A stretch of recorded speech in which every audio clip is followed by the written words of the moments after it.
The fabric of domestic bliss unraveled in an instant when the husband returned home with the triumphant air of a rescuer.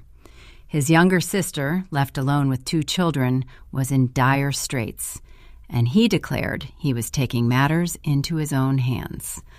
"Darling," he announced, clearly expecting praise, "my younger sister is divorced.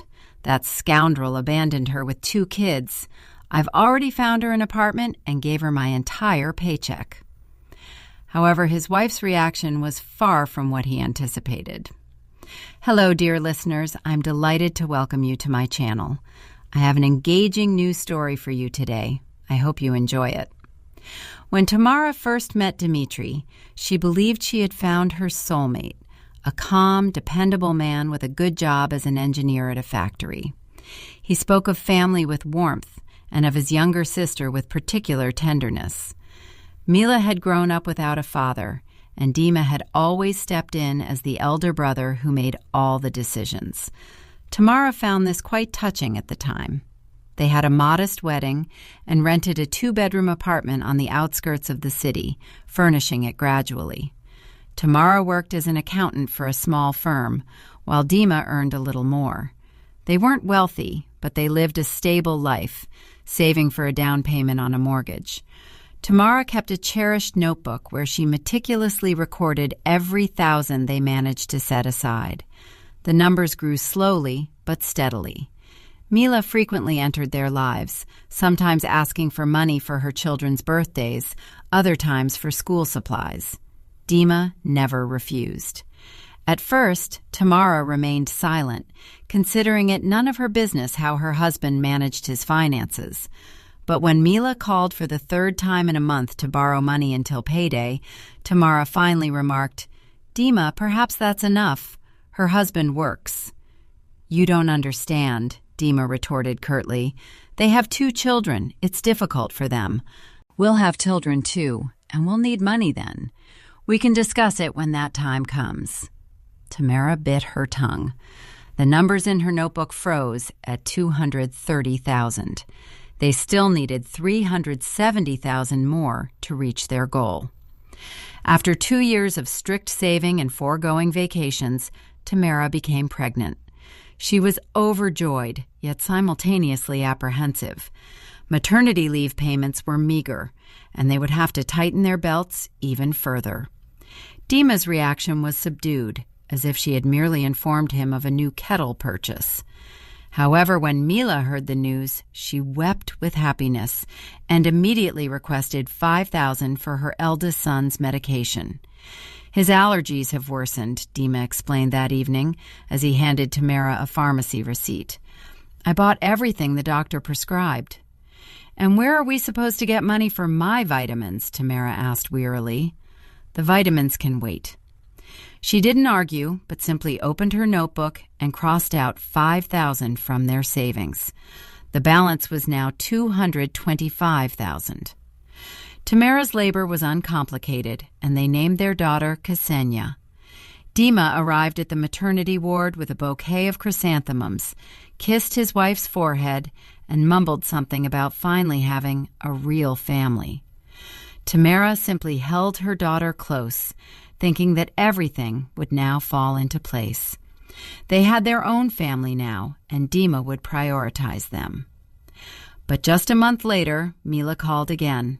Her youngest son needed a stroller. The old one had broken. Dima brought home a large box. "What's this?" Tamara stood in the kitchen, holding Ksenia. "A stroller for my nephew. Our stroller is barely holding on. Did you see how wobbly its wheel is?" "It's fine. It still rolls." Suddenly, Tamara felt a chill spread through her. She looked at her husband's stubborn face, his tightly pressed lips, and realized, this will never end. Mila will always come first. Her children are more important. Her problems are more urgent. She said nothing, simply rocked her daughter's stroller and left the kitchen. After her maternity leave, Tamara returned to work. Ksenia had to go to daycare earlier than they had hoped, but the money was desperately needed. The savings notebook had long since become a mockery. only $180,000 remained. Every month, Dima would lend Mila something, for her husband's car repairs, for kindergarten fees, or just because. "They're going through a difficult time. They'll repay us," Dima would mumble each time. "When?" Tamara would ask.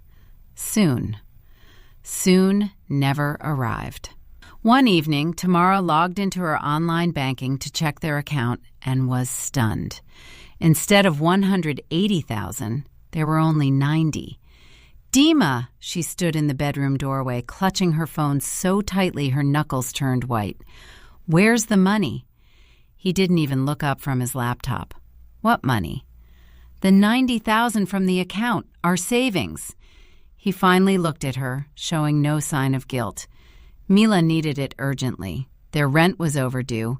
They threatened to cut off their electricity. Tamara stood in silence, speechless, only a ringing in her ears and trembling hands. "Why didn't you ask me?" she finally managed to utter. "If I had asked, you wouldn't have agreed. This is our money for the mortgage, for our daughter's future. Mila is my sister. I couldn't abandon her in trouble. And you can abandon us?" Dima shrugged as if she had said something insignificant and returned to his screen. Tamara turned and walked away. She sat at the kitchen table, rested her forehead on it, and wept silently. Then she wiped away her tears, opened her notebook, and thickly crossed out all the numbers. The apartment was no longer a possibility. The following 6 months passed in a chilling silence. Tamara worked, picked Ksenia up from kindergarten, cooked, and cleaned. She spoke to Dima only about necessary matters. He seemed not to notice the change, or perhaps he pretended not to. Mila continued to ask for things regularly. Dima no longer offered excuses, simply transferred the money and informed Tamara afterward. Tamara remained silent. There was no point in saving again. It would all end up with his sister anyway. In the spring, what Tamara had been dreading deep down finally happened. Mila got divorced. Her husband left her for another woman, leaving her with 2 children. He had no intention of paying child support, immediately quitting his job and finding undeclared work. Dima was furious. He called Mila every evening, comforting her, vowing he wouldn't abandon her and would help. "I'll sort everything out," he repeated into the phone. "Don't worry, I'm here for you." Tamara listened to these conversations, feeling a heavy premonition grow within her. She knew what was coming and was not mistaken. On Saturday evening, Dima returned home beaming. His eyes shone and a smug smile played on his lips. He tossed off his jacket, walked into the living room, and sat opposite Tamara, who was folding children's clothes. "Toma, I've decided everything," he began solemnly. "Mila is left alone with her children. That brute abandoned them. I've rented an apartment for her and gave her my entire paycheck for the setup." Tamara froze, tiny trousers in her hands. She slowly raised her gaze, looked at her husband's proud, self-satisfied face, and let out a cold laugh. "Wonderful." Her voice sounded strange, almost cheerful. "And what will you be eating yourself? And where do you plan to live now?" Dima smiled, bewildered. "What are you talking about? What's wrong?" "I'm serious." Tamara carefully stacked the clothes and straightened up. "You gave away your entire paycheck and rented an apartment. How do you plan to live here? On my money?" "Toma, don't start this. She's my sister." "Your sister?" Tamara nodded. "And now she's your problem. Completely. Because I am no longer participating in this circus." "What do you mean?" "I mean I'm leaving." Silence. Dima stared at her as if she were speaking a foreign language. "You're joking," he finally said. "No." Tamara stood up, walked to the wardrobe, and took out a suitcase. "I am absolutely serious. I'm taking our daughter and leaving. and you can now support your sister, your nephews, and pay for their apartment, or rather whatever is left of your paycheck." Wait, Dima jumped up. "Where are you going? You have no money." "I do." Tamara began packing clothes into the suitcase. "I've been saving for 6 months. You just didn't know about it, because I opened a new account without your access." Dima's face slowly changed color from surprise to confusion and then to anger. "You were hiding money?" "Yes." She didn't even look at him. "Just like you hid exactly how much you gave Mila. I simply learned from your example." "You had no right."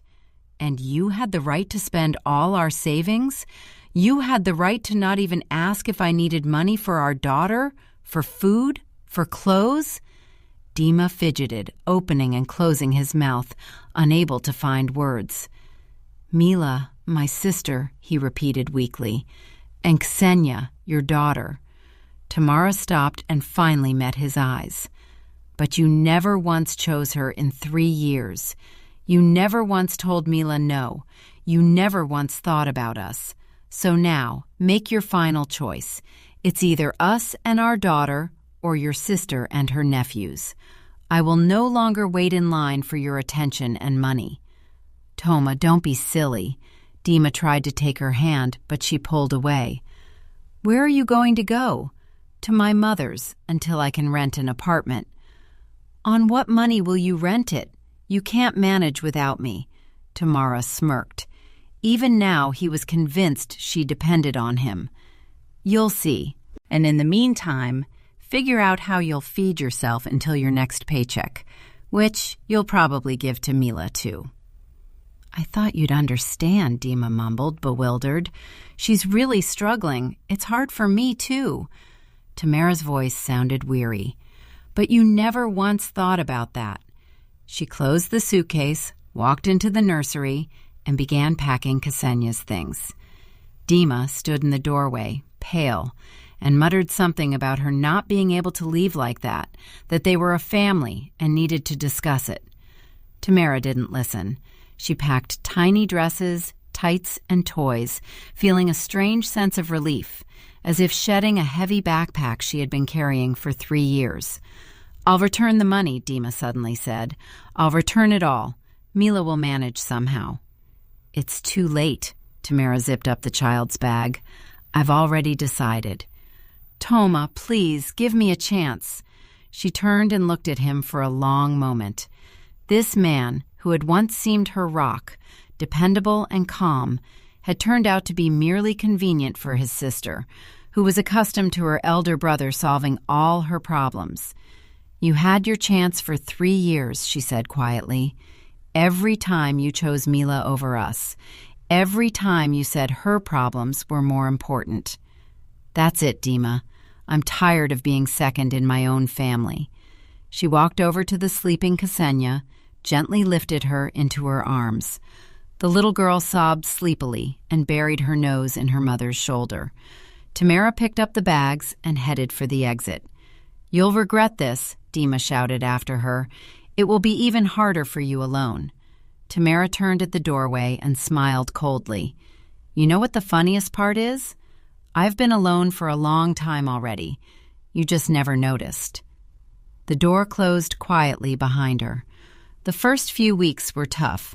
Living with her mother with a 3-year-old child was quite an ordeal, but Tamara persevered, taking on a second job. In the evenings, she remotely handled accounting for a small shop. She slept only 4 hours a night, but the money accumulated faster. Dima called every day, begging her to come back, vowing to change. Tamara ignored his calls. Once he came to her mother's, stood outside the door, and pleaded for at least a conversation. Tamara came out, listened, and calmly said, "You've already given Mila your paycheck for this month."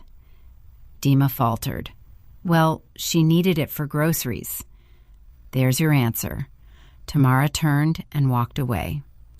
2 months later, she found a small 1-bedroom apartment on the outskirts. It was inexpensive, but it was hers. She moved in and furnished it minimally. Ksenia adapted quickly. Children generally adjust more easily. The divorce was finalized without any arguments. Dima didn't even contest the alimony. Apparently, he understood he was in the wrong. However, he paid it irregularly. Tamara wasn't surprised. The money was still going to Mila. She stopped counting on her ex-husband and simply worked harder. A year later, Tamara received a promotion. Her salary almost doubled. She could finally breathe a sigh of relief. There was money for proper clothes for Ksenia, for toys, and even for a short summer vacation. One evening, her phone rang. An unknown number. "Hello, is this Tamara?" An unfamiliar female voice. "Yes, it's Mila, Dima's sister." Tamara remained silent, her insides clenching. "I feel awkward," Mila continued, "but I wanted to say thank you." "For what?" Tamara asked coldly. "For leaving." Mila paused, then sighed. "I didn't understand before. I thought I had a right to his help, that Dima had to help me. But then I saw what it had become. He leaves nothing for himself. He gives away his last pennies. I tried to refuse, but he won't listen. He says I'm his responsibility. I just wanted you to know," Mila finished quietly. "You were right, and I'm sorry I realized it too late." Tamara hung up and looked out the window where Ksenia was playing in the sandbox. She thought, even Mila finally understood. But Dima still hadn't. 6 months later, Tamara met Andre at work. He was a lawyer, 5 years older. He was calm, attentive, and got along with Ksenia from their first meeting. He wasn't rushed, didn't pressure her, and was simply present. One day they were walking in the park, all three of them. Ksenia ran ahead, laughing loudly. Andre took Tamara's hand. "I want to introduce you to my parents," he said. Tamara flinched. An old anxiety stirred within her. "Do you have any sisters?" she asked. He looked at her, surprised. "Yes, a younger one. Why, are you close?" "Well, we communicate. But she's grown up. She has her own life." He frowned.